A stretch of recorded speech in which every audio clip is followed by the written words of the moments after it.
So how cool was that? I'm such a fan. I've been kind of like anxious about everybody like of all the people coming on. Granted, I didn't know Nina was coming. I made you very and I would have nervous. been anxious about that too. Because even though like occasionally I'll text or whatever, it never gets old, and it's always like it's.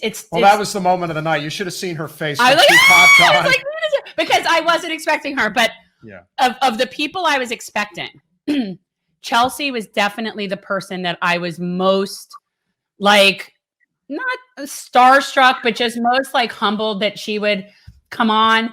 And like, she's just so kind of scarily typically normal and like in a good way, but like she's Chelsea Manning. Like, I mean, that's like a big deal. It's actually like kind of it's like a reality check for me too, because this is really funny because I have applied to 300 jobs. I've gotten 300 job rejections.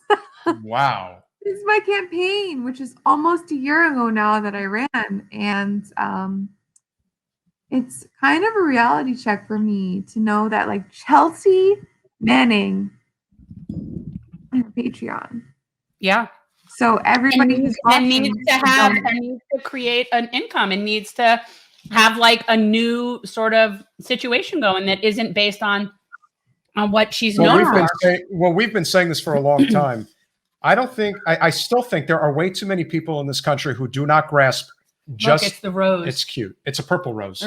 Purple rose of Cairo. Yeah. Okay, I'm very jealous right now because I love icing.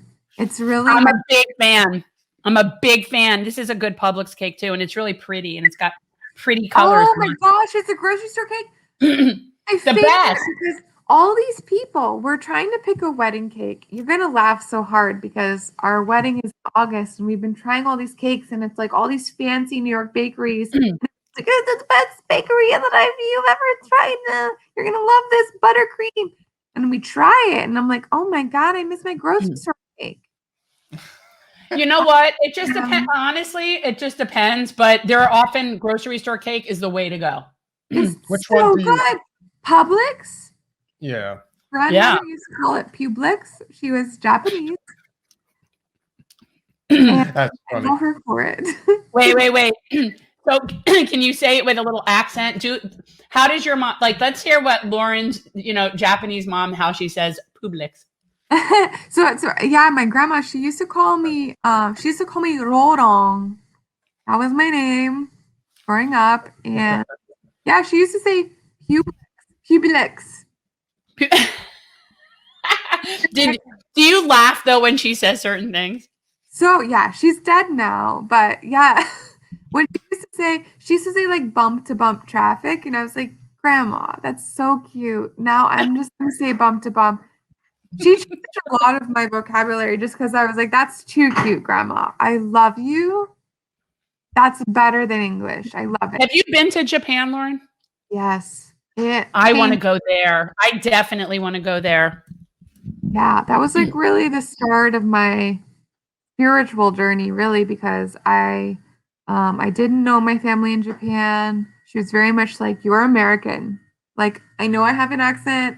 I know that I'm a Japanese woman, but like, forget about this. You are American. And so I was like, okay, I'm American. And then in 2017, I was like, okay, I'm Japanese. So I like went over and I made connection with my family on Facebook, and I met them for the first time. How cool is that? Buddhist temples. They took me to a mountain where inside of it, I have to like look up where this was because I had no idea what anyone was saying to me the whole trip. But they took me to like a mountainside where there was like a hole carved into it where like it was just like this very Buddhist thing. It was like a Buddhist something. And there was a temple at the end of it. And I was like, oh, this is like the first like spiritual thing that I felt ever. And then I came back home and I started like getting really into Reiki and shit.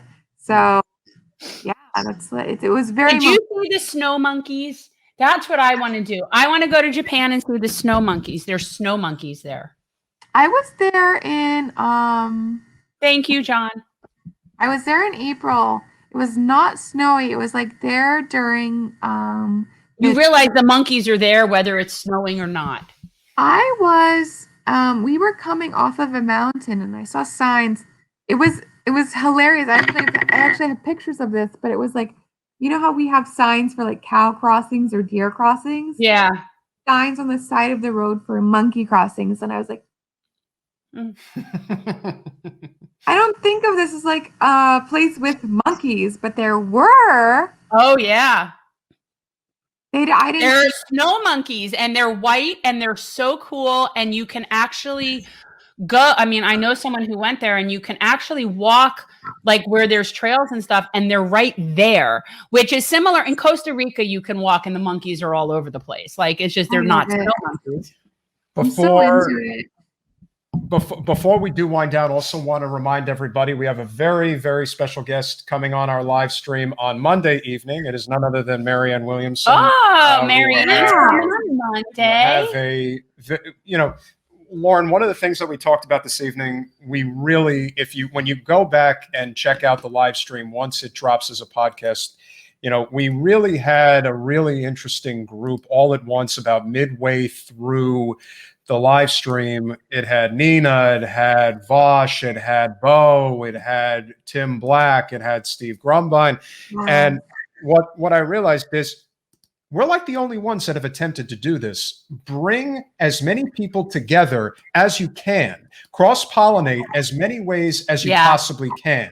And I actually think that Marianne is one of the few people who's really talked about this issue, which is we really have to build as big of a nonpartisan labor movement coalition as we possibly can, because that is the only way we're going to win this. Yeah, this is the thing when people talk about like third parties and stuff. And I'm always thinking that so long as it's only a progressive, a leftist, a niche, a green, you're not going to get enough people for it to be a difference. We need a labor movement, and it needs to be left and right from a social sense. You need workers. Right. And that's where a lot of other countries, I think, are much more successful in dealing with workers' issues, is that they don't necessarily get caught up in these little, like these, I mean, you call them wedge issues, whatever you want to call them, but that's the kind of nonsense that we're stuck with here. And we don't really, that's why a third party can't be successful. You can, a green party in and of it, even just the name of it is like a, well, it's dividing. It's basically, well, it's people, it's a bunch of hippies and whatever it is. I don't know, like whatever the stereotype would be, just green, as opposed to a labor movement. And that is something that would be a broader appeal to more people. And that is the only way that a third party can be successful, is if it is a broad labor movement. That is my personal opinion. Yeah. And look, we're the only major country on earth that debates abortion. Yeah. And look, I'm left as left. You know that. Like I'm left, but that's not serving us. No. Because it's a wedge. It's not. Yes, it's not serving us policy wise. It's not serving the most people that could be served policy wise. And I really do believe that. And that's why these issues keep coming up, because it keeps us all. It looks like, according to John, this has been a very successful fundraiser, which is obviously a great sign.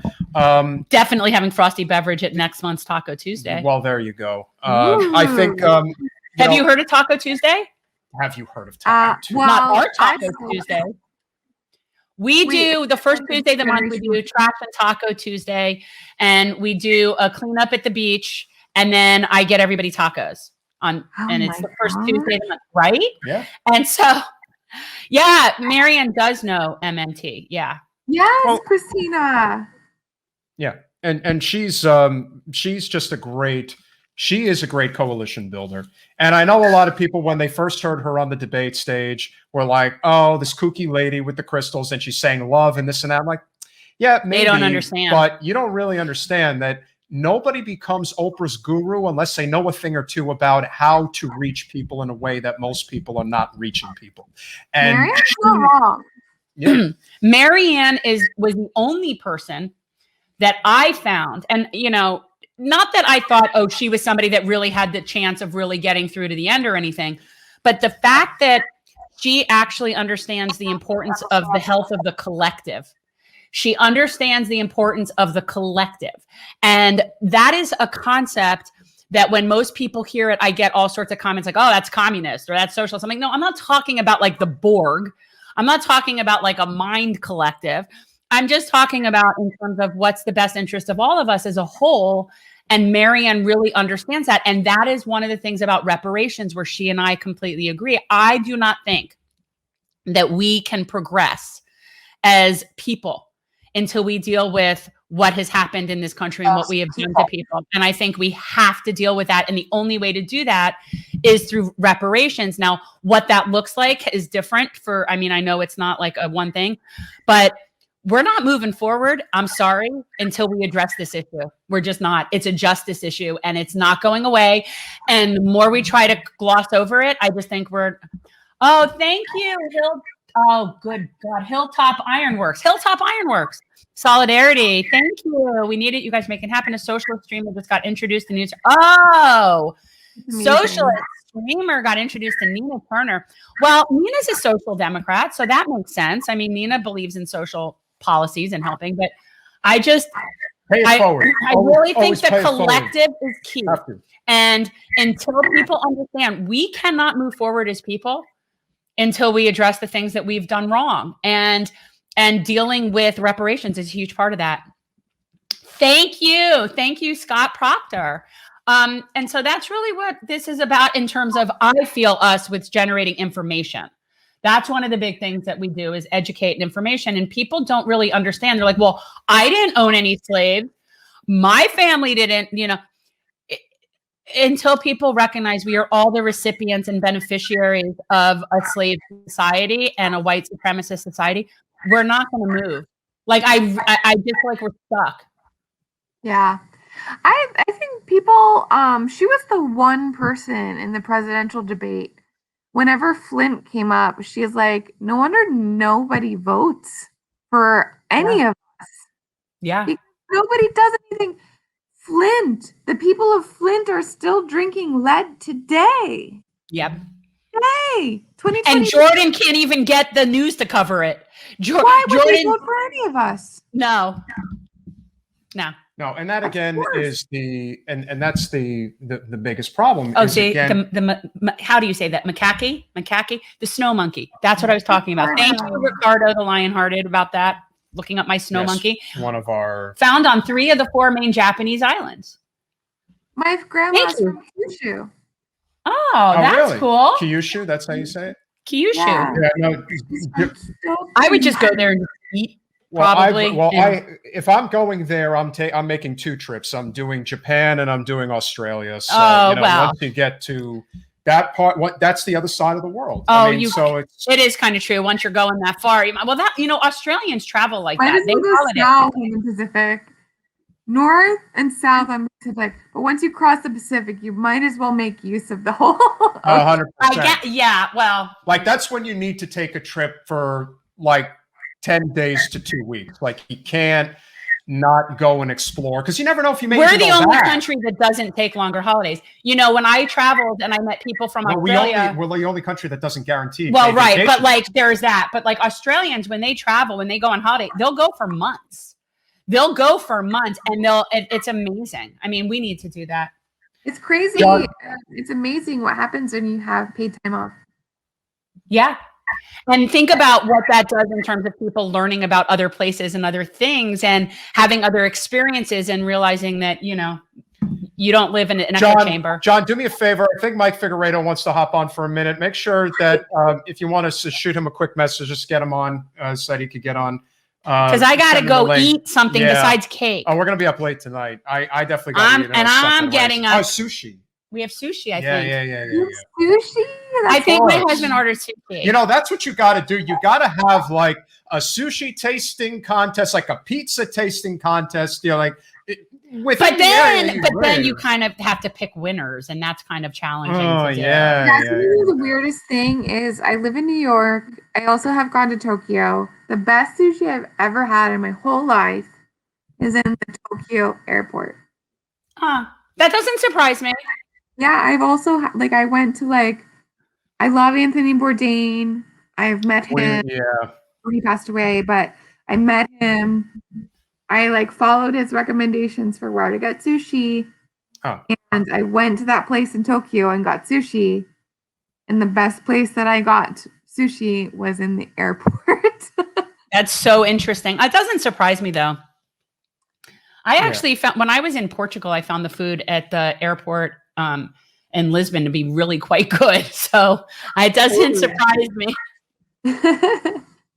Is somebody coming? Because I'm tired, and it's so easy for Mike because he's in Oregon, and it's and he's young. Well, last thing before we do depart. If Mike gets on in the next few minutes, great. But if not, there's always next time. He'll just owe me an interview. Well, there you go. What did you? I mean, obviously, the objective eye, would say that. Obviously Diane, I think, did very well tonight because she didn't have any real, what I would call highs or lows. She was very even keel. She didn't go into attack mode. She really, there was that one question where she was asked about the LGBT community, and I don't think she was, it sounded like a word salad, but you're not going to have the perfect answer for everything. But again, I think she stood out in a good way because I also think a lot of the other candidates stood out in a not good way.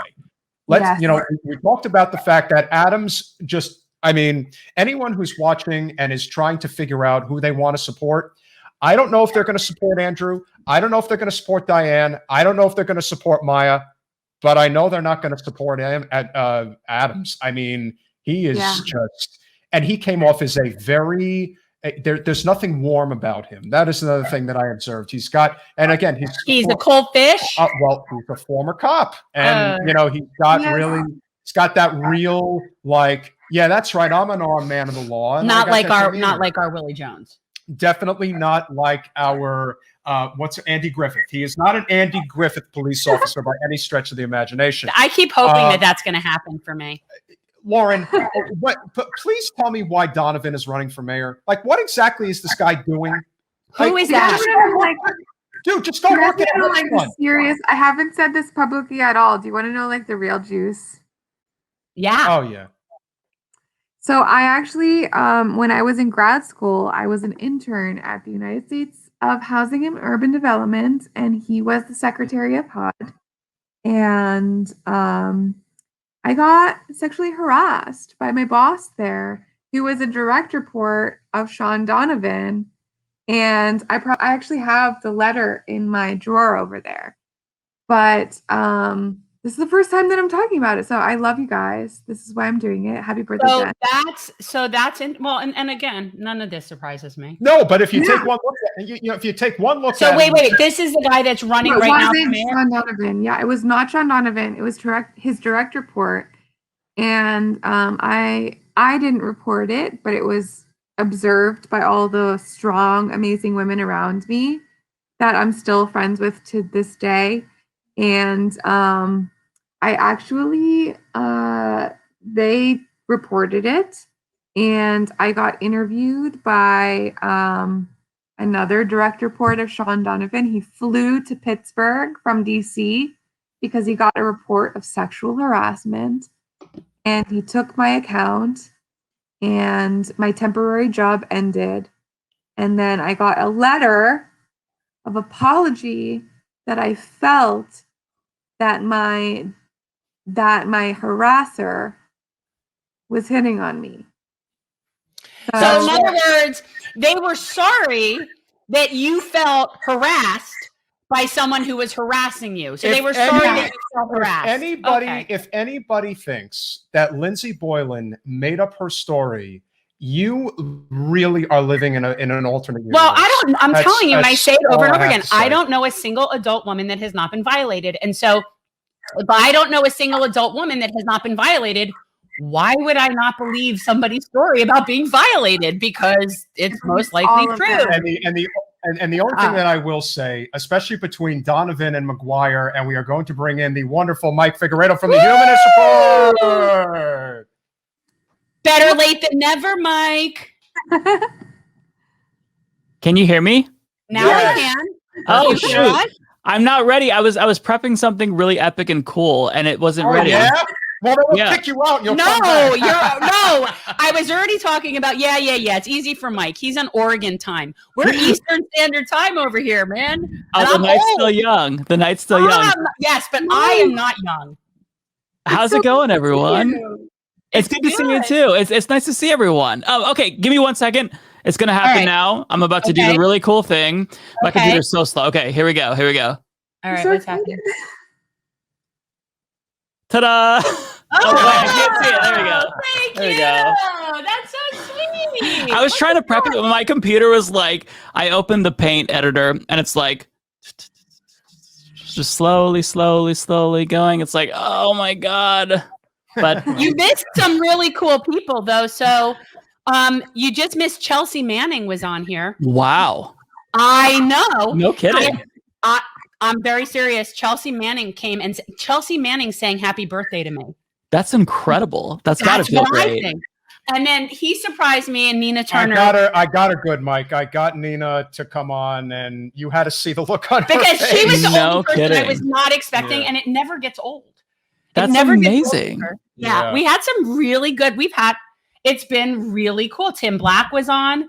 We had Bo of the Fifth Column was on. Okay. Bosch was on, and people have issues with him, and I know, but I don't care because I like him. He's Bosch my is friend. awesome. I love Bosch. But a lot of people have issues, and actually, we had certain people that didn't want to be on with him. Oh, interesting. Oh, wow. He's really polarizing. I didn't know that. Tables. He's very controversial. Do you get why? I mean, not really. That's how I feel. I don't get it. I just think people are, he's just very direct, and there's some people that don't like that. I don't know. It's what it is. I mean, look, I will say that with every single political commentator, there's going to be controversies, and I don't agree with everything that Bosch says, but I didn't know he was like that much of a lightning rod. There's people that think of him as like a total transphobe. Which is Bosch? Yes, which is weird because he is part of the LGBT community. Like, not that means you can't have issues.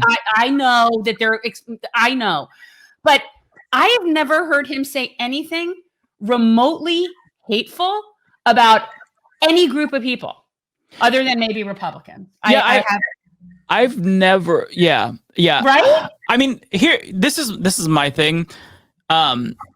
Every single political commentator, and I'm sure that both of you know by now already, that you're going to be controversial no matter what you do and no matter what you say.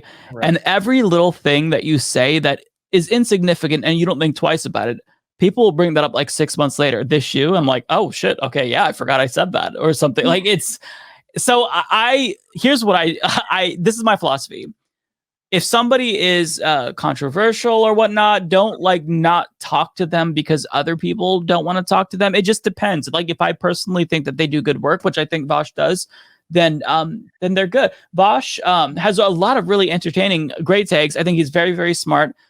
Yeah, I don't get why he gets the hate, but and the thing is, I'm very I'm very sapiosexual. Like I'm very I find that very interesting. I like very smart people, and I find him to be incredibly bright. And it's just one of those things that I think he adds a lot to the conversation, and he bridges this divide of people that we like. So does Bo. There's people that I would never be brought into the discussion that we're having, and I think that's important. And that was in many ways the primary talking point of this entire evening was this whole idea about cross-pollination and recognizing that if you want Medicare for all in this country, you better learn to get along with as many people as you can, because if you don't, anytime you who is a non-corporate person feel that you can have a beef with another non-corporate person, you're already trying to climb a mountain that's edged like this. You're going to get knocked down. So we have to figure out every which way that we can to bring as many people together. And we, just the whole, I mean, at one point we had like 7 very influential people all together at once, on the live stream. Yeah, it was really cool. And you never really see things like that. But to me, that's really where we can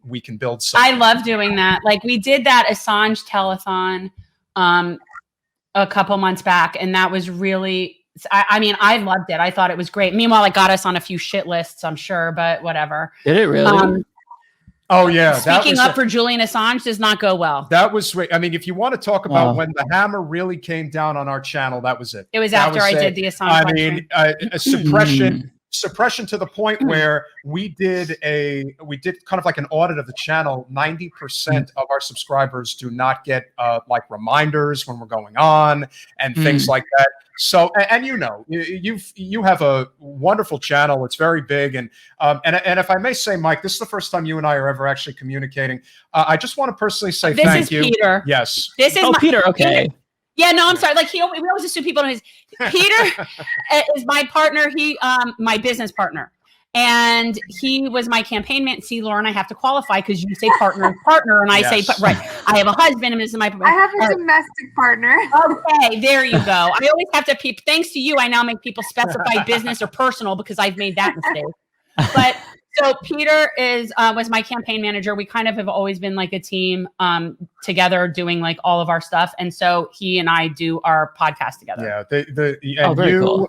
Yes. You in particular, and Savage Joy also comes to mind. You gave Jen a platform when no one was giving her a platform. Yeah. And that really meant a lot.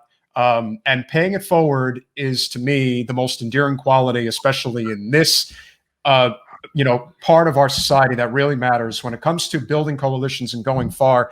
Paying it forward is the only way we're going to get there. And, you did that. And I just want to say thank you. That really meant a lot. It really gave Jen, it really spiked. Like, I guess it got like 20,000 views. And from that point, we were off and running, and it really helped. And it really does. So anytime you platform anybody who just, needs a little name recognition, it can really go a long way.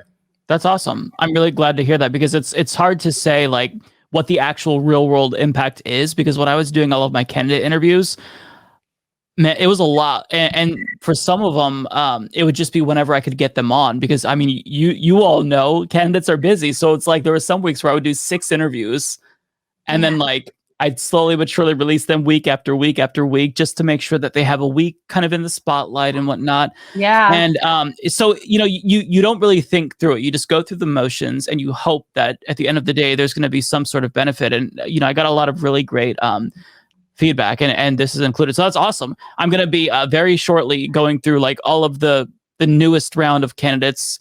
I have to wait until I get a new computer, because the one that I'm on now, like, we're definitely dying. We're going we're going slowly out. So I just ordered the fancy new it's that like pretty blue old like 95 style Mac.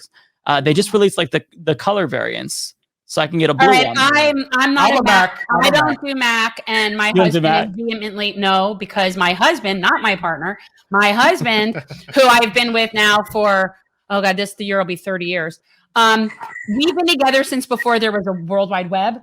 And so he builds computers. And so his whole thing was, he doesn't like anything where he doesn't have control of the technology. He doesn't like the Apple concept. He didn't like the idea of iTunes, that you pay for songs, but you don't own them.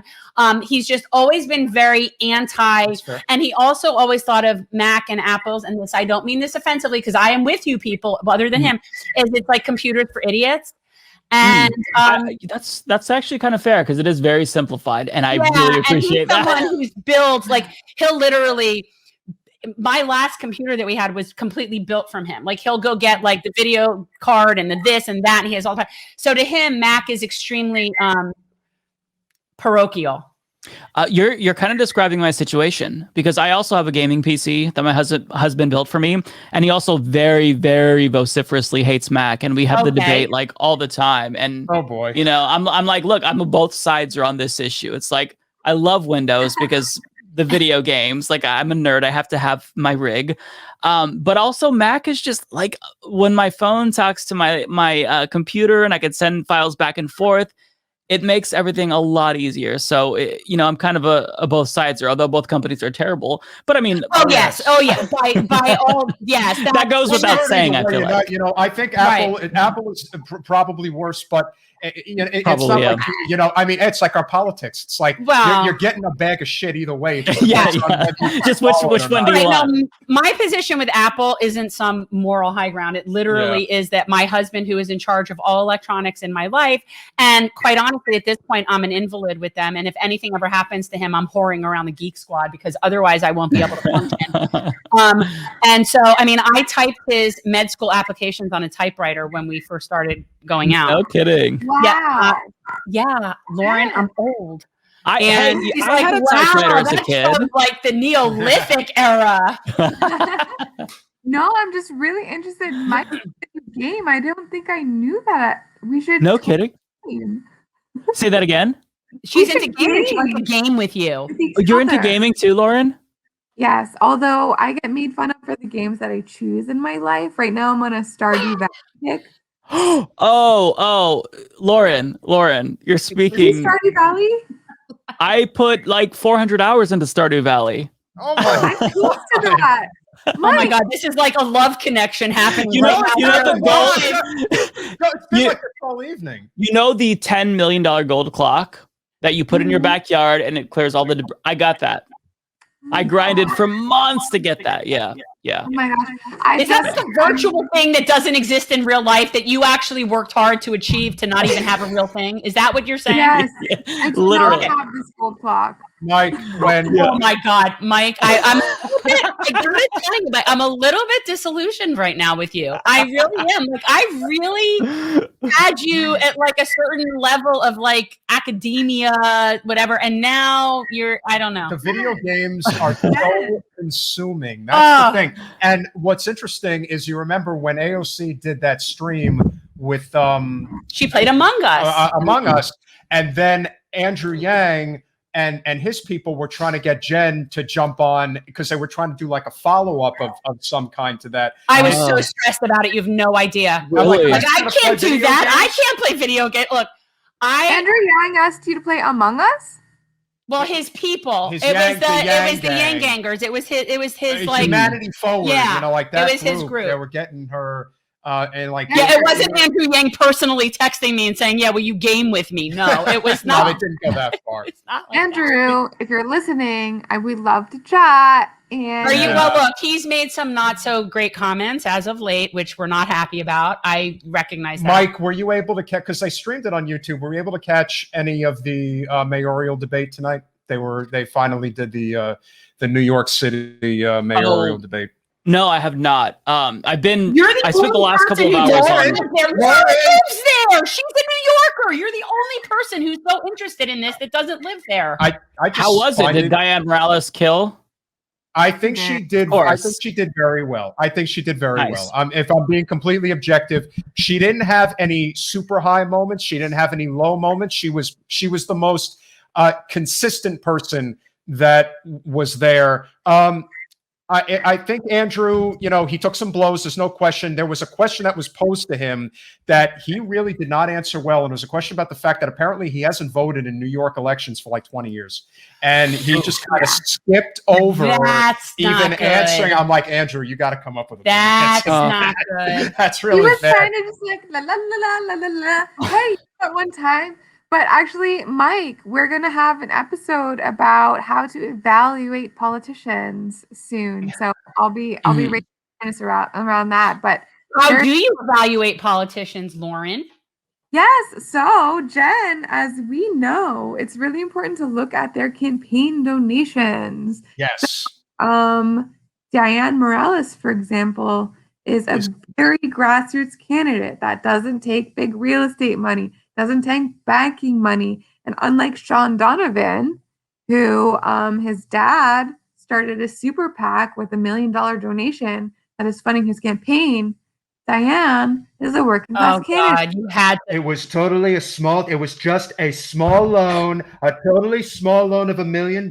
We all get it. Believe me when I tell you, I got $1 million. We loan, know. And I turned out really great. Yeah, you filed really bankruptcy how incredible. many times? Doesn't matter. That's totally fake news. I became president, and that's all that matters. And I'm totally running again, and I'm going to get another big loan of $1 billion. Oh, for God's sake, nobody's giving you $1 billion. Go write your blog. Oh my God, that's Listen, horrifying. Daddy, It's so good. He has two others. Listen, he's done his other two tonight. He also does. Somebody has to come and wish Jen a happy Oh birthday. God, this is the perv of the pervs. This is the other one. This is This is so perfect. You guys missed some of the fun. Well, I just have to say that I've been waiting all night to come on and wish you a happy birthday. Yeah, I'm sure you have, And Bill. as you can see, it's the appropriate time for me to come visit. Oh my God. So, if you guys That's don't mind, Jen and I have a little business to attend We have to. no business, Oh, we Bill. most certainly Go. do. You can't say no to me. I mean, come on. That was once true. That was once true Oh, at one yeah. point. It was the saxophone on the Arsenio Hall show. I know that, but that's the only reason I voted for Well, you. I don't want to make any inappropriate comments. You on are this all live about stream, inappropriate. so, Go talk to your this friend Jeffrey Epstein. Oh, that's right. You Arkansided him. We're not supposed to talk about that. You got to be quiet. You might get yourself Arkansided. trouble. Yeah. We don't Okay. want that. I'm not messing with them. So that's This is my life. Eric, good. I feel like you need a therapy session. I do. Thanks, Lauren. I can have a little fun, can I? And I know, Mike, you have that. You used to have that audio clip of Trump at the end. So Yeah, I might have to hit you up for some Bill Clinton clips. well, the one that I'm going to be doing. Well, you know, He's very into his Corleone. Well, I got myself a face mask that's coming, and I'll be putting that on. And I just don't think it's That's as pretty funny good. as the political things. That's the only no, thing. but you know, you gotta. Well, again, and I've somebody suggest. I can't remember who it was. Somebody suggested earlier that because we haven't started TikTok yet, but it's probably a good idea that Yeah. we do. Mm. And someone suggested that I do a TikTok of me having a conversation between Trump and Clinton, like basically just going back and forth. Oh, that's actually good. Yeah. So I think and we he should do does that. Bernie too, but that I don't see Bernie talking to Trump or Bill. Like that wouldn't be an organic conversation. Yeah. Bill and Trump could be discussing how they're going to both be covering up the amount of times they spent with Epstein on his plane. Like there could be a lot of conversation. Yeah, there's so much material. Right, but Bernie has no material there. All these like Exactly. sexual abuser men are Yeah. like he's on speed dial with each other, and Isn't It's it? so weird. It's so gross. they're best friends, and they're like, I don't like this guy's politics. Yes, you do. You're best friends. Yeah, that thing it's still bizarre to think about how they're all in that same circle, and like for these liberal celebrities like Kathy Griffin, like I forgot what she said, like she attacked leftists for something. I'm kind of like, it's been a while, and everyone just immediately like spammed the photograph of her with Donald Trump, like this shoe. It's like, how do all these people know each other? Jesus Christ! Because it's a big club and we're not in it. Well, Yeah. Mike, Like the richer you get, the more that you're just like in the parties. Like Well, Right. it's a smaller and smaller group. The richer and richer you get. yes, Yeah. and like you get invited to each other's weddings and Yeah. birthday parties and cocktail parties, and you're best friends. And eventually, you get invited to like the children's sex parties, I guess. Yeah, I wonder Yeah. when they invite them to that. Like, I would think that you got to warm up a little. I don't think the first time you're hanging out with someone, they're like, "Hey, I got a minor to sell you." I still don't. I still maintain that the biggest reason why Wasserman Schultz has not been 86th from the party in any capacity is because she was the head of the DNC for 6 years. She knows everybody's dirty laundry and has basically, I have no doubt, because Mike, we even had we did like a little show. Seth Rich. We had it. Don't say that. That is one thing I can't allow you to talk about. You can't do that. Well, don't do it. Wait, what about Seth Rich? You please tell me you don't believe that. No, Jen, no. Don't start. Don't do it. Don't, no, Jen, please don't tell me you believe that. No. Unless it's a meme. Referring to it as a meme is I'm fine. just saying that whenever Like- we talk about like that kind of thing and like getting Arkansided and stuff, that's like the first thing that I think of that comes to mind is that story. We had we No, did Jen, no. It's the dumbest conspiracy theory. Please tell me no. No, Jen. see, stop. You cannot. Hang on. No. We have to stop. You cannot believe in that. Please I tell don't. me. Jen. I don't believe in Okay. any one thing. I just know that it's a thing. I honestly, I don't. I don't think about him one way or the other. When I think about the person that we had interviewed with earlier, who's from down here, who actually interned in Wasserman Schultz's office, and just talked about what a nasty person she is, and all I could think of is, there's really nothing endearing about her, but when you know everybody's like deep dark secrets, you are basically untouchable because your attitude is, well, if I go, you're all coming with me. So just remember, I know this about you. I know this about that person. So that's why, again, it's kind of like in policing, this whole code of silence. Well, that's sort of the same thing with corporate politicians. You know, they try to get their hooks in you, knowing that you have certain vulnerabilities. That was the whole thing about Epstein, is just knowing who the people that are vulnerable. And once you've got the hooks in them, then, you know, no one talks about it. I mean, like, literally nobody talks about it. And that's Like kind of Matt what Gaetz trying to take his dad down with him, and I was like, what? Classy.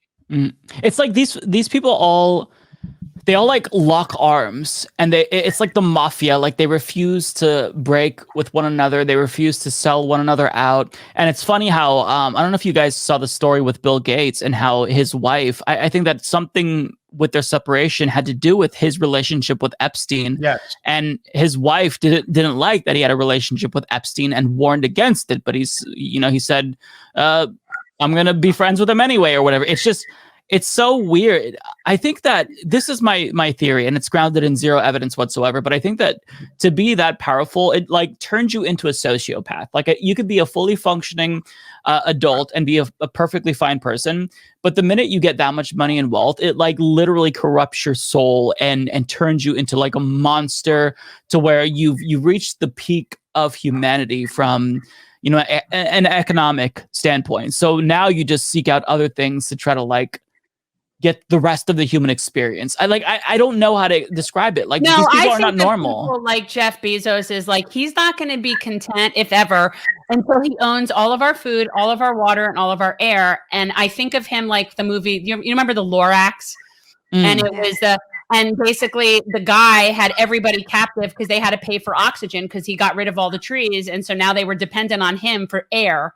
And that's sort of how I think about people like Bill Gates and Jeff Bezos. Like, they're creating a situation where they are the all-powerful people, and that everybody is completely dependent on a handful of people for all of our things. And that's extremely scary. And that's the most disturbing thing about Gates, is how much land he owns. I mean, he owns probably, we only know what he owns 250,000 acres in the United States of farmland. Wow. In Africa, we don't even know how much he owns there. He's been collecting land there and trying to take over their food source for decades. And for the most part, people here don't know about that because it's not like you get really accurate on the ground in Africa, sub-Saharan Africa information. But his involvement with food production and places like Monsanto and those kinds of groups that go in places like Africa and basically destroy any sense of being able to be self-sustaining and create complete dependence on big agriculture. And he's been part of that for decades there. So I find that very nefarious. Everything he does is just really terrible. Yeah. Yeah, and Gates is much worse, in my opinion, than Bezos, because Bezos loves playing the role of the villain. Gates goes out of his way to make it seem like he's some good person. Well, yeah. He is not. And it's at some point, people have to accept the fact that systemic change is absolutely necessary. We have to have it because the system cannot sustain itself. And I don't think people have any clue just how desperate this country is getting. And you wait until the eviction moratorium is lifted. That's when all hell is going to break loose. Which brings me back to the whole purpose of what we're doing. So let me get my thing back up here. Last time. Can I just say one last thing about Gates before you move on? Because it's super important. So the reason why so many people think that he's like a good billionaire isn't necessarily because he, he tries to portray this with his philanthropy and whatnot, but he has so many grants in like different colleges. He funds so many people, and they're reliant on that, reliant on grants to their charities and organizations. So it's almost like he has power and control over them because of this. It's almost like the Mike Bloomberg effect that we saw, where, so many mayors were endorsing him and whatnot. And that's kind of the way that Gates is, where he has this clause in everyone. So nobody wants to really speak out. Media's not going to condemn him because this is Bill Gates. Perhaps, he will say, hey, let's not advertise Microsoft products or something. That's a bad example. But I mean, you get the point. Like, he's everywhere. He's just, he's ubiquitous. Yeah. So guys, this all was a fundraiser for GenCore. We're doing sponsor a pack, $20. I'm doing core care packs. I'm calling them that very anyway. cool.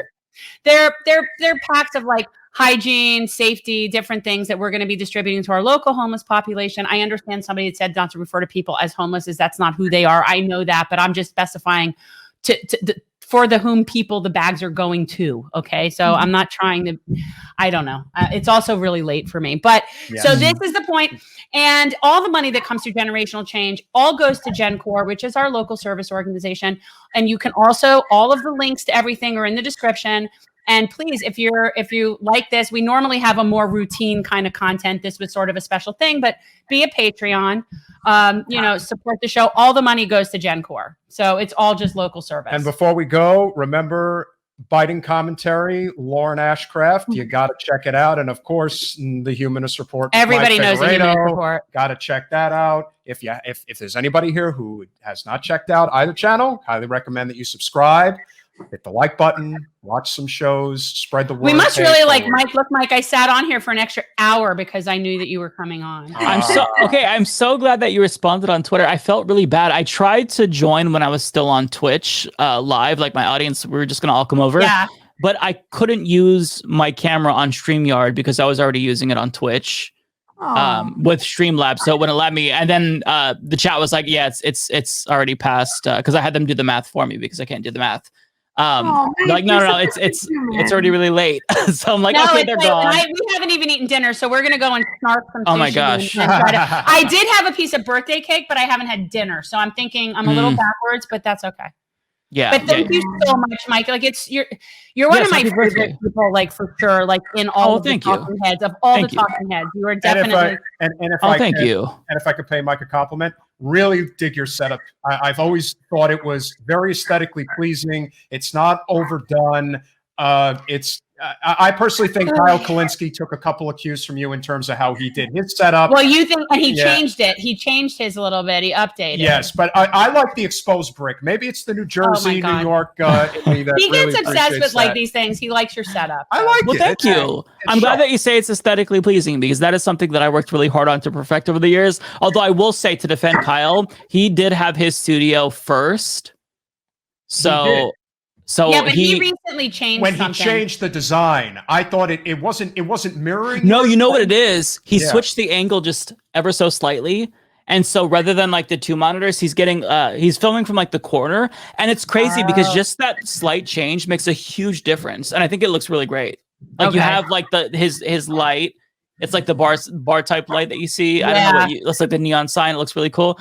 Yeah, I really like that. I love the neon sign. There's no room in here to be overdone if I did that. But and this was my setup from my art business when I used to do art shows. I love it. Yeah, things are my inventory from my art business, and so I just stuck it up behind us. Don Key very cool. Thank you, Don Key. Yes, it's been awesome. Don Key. Don Quixote. Thank you, Don Key. And for everybody who has supported the show tonight, thank you very much. Please check out the rest of the channel. We've got a lot of great interviews. And again, we try to, be a little different. Monday night, Marianne Williamson. Hey, that's awesome. Can Lauren plug our chat? Is that on Wednesday or Tuesday? I'm forgetting. Oh, wait, what's happening? Yeah, so we're actually going live on Wednesday the 19th at Wednesday. Eastern. I'm so excited, Mike. Thank you for being a guest on my show. Yeah, I'm really excited. Yeah, we're going to go into how to evaluate a politician, which is to look into who's donating to them and how they spend their money. So if they use really shitty consultants, and we're going to use a couple of the most famous politicians as examples. That's awesome. And you definitely. All right, so guys, check out Lauren's show. Check out Biting Commentary.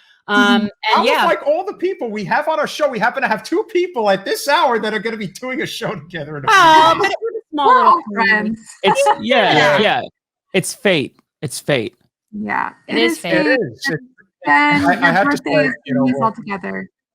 Yeah, we'll be taking a step back, I'm sure, once this is over and look back and say, wow, we definitely did a great job tonight. And I think that so. And last thing I'll mention before we go, Mike, we obviously did the the Assange live stream.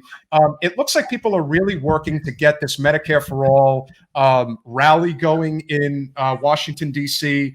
I think it's like late July, if I'm not mistaken. I think we should definitely look to do a Medicare for All live stream similar to what we did with so Assange, in conjunction with the rally to bring as much attention to it as we possibly can.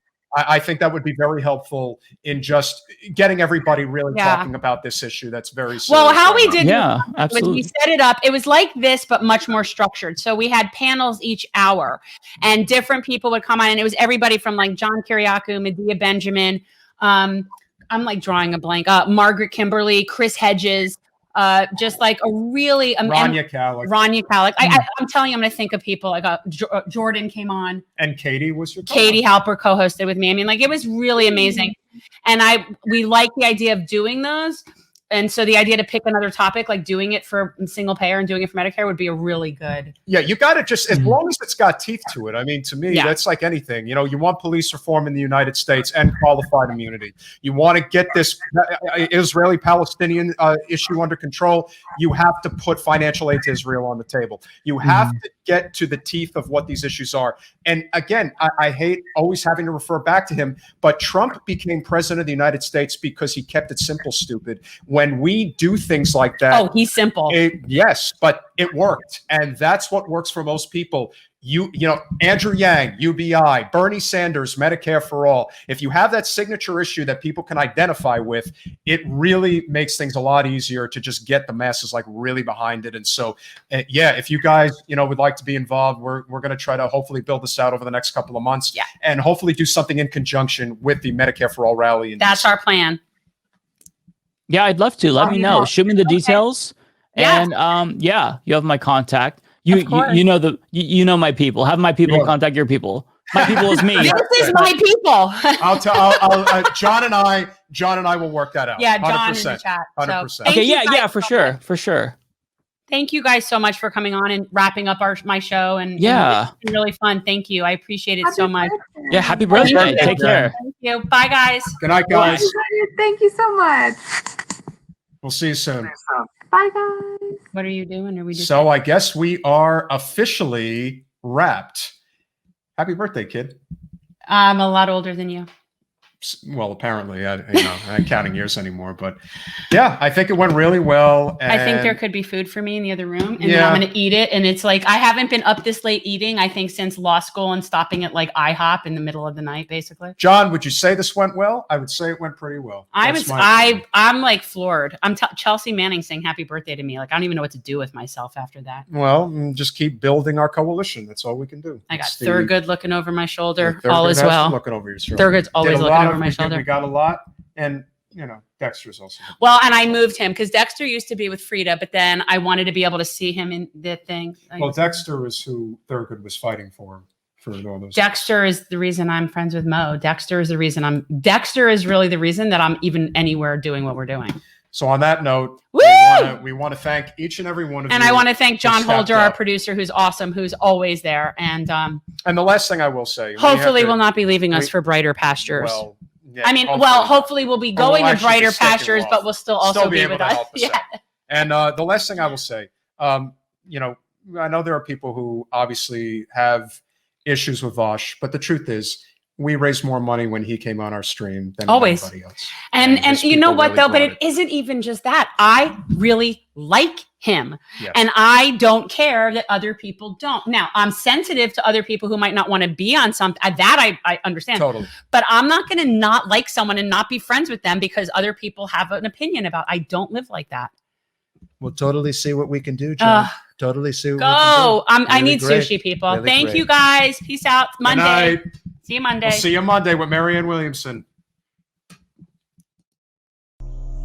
Thanks for watching. If you want to support our mission to transform politics into service, please like this video, subscribe, follow us on social media, and consider joining our Patreon, where you'll get early access to our interviews as well as other exclusive content. Links are in the description. Peace out.